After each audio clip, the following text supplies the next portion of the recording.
the company wants to empower people to have broader Correct. impact. So that's Yeah. a, but back to that, one of the thing that comes to mind when you say this is, oh, you must have a lot of requests. How do you make sure that you're working and that you're impacting?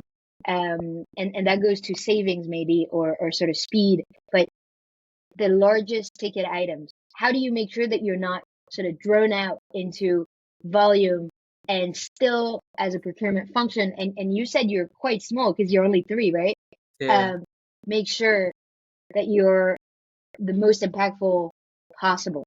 Yeah. Maybe just to the previous point, just to mention again, I'll come back to Yeah. this.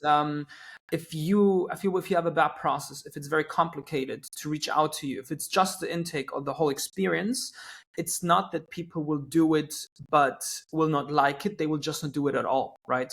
So if you don't make it easy for them, they just don't. They just stop working with you. Do whatever Which they is want. adoption.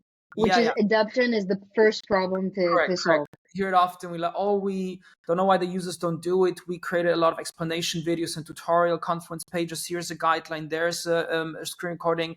But if you require so many things, then it seems that it's so complicated that people just will not do it at all. There's this running gag. Check the Confluence page. There's a Confluence page. Nobody reads Confluence pages, and everybody, right? So I have to make it easy. So with the volume, I think so. What we do is, in terms of just working, being quite productive, and I would probably say we're quite good at what we're doing. Just excluding this fact, we do work with a lot of automation. So we have pretty much everything in procurement's running on low code.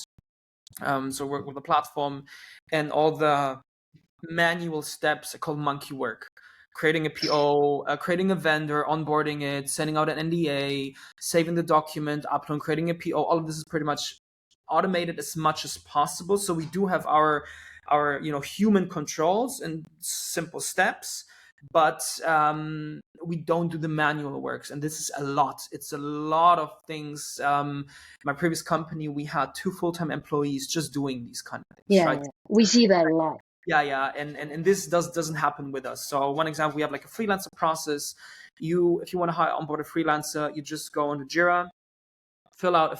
To be fair, it's a bit longer the form because we require a lot of information, more than our standard procurement request. And then usually you would look at it, evaluate, reach out to the freelancer, draft the contract, sending out a lot of things. And we have like a compliance check based on a bunch of variables in it, based on the decision goes to us or to legal. They review it. We work with Ironclad, so the contract is drafted automatically. And so it's a lot of stuff. People don't really know what's happening in the back to ensure compliance, to ensure we provide access to the freelancer. The freelancer's onboarded. We store all the data in some place, and there are just a few clicks. So when we get a ticket, legal looks at it, clicks on a button, we see it, we click on a button, it's sent out, and that's it. So technically we only have to do like 2-3 clicks, and we send out the contract.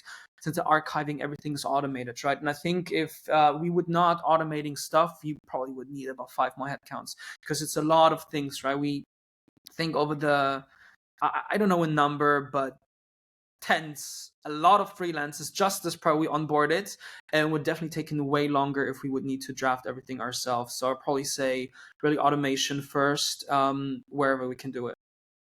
That's awesome.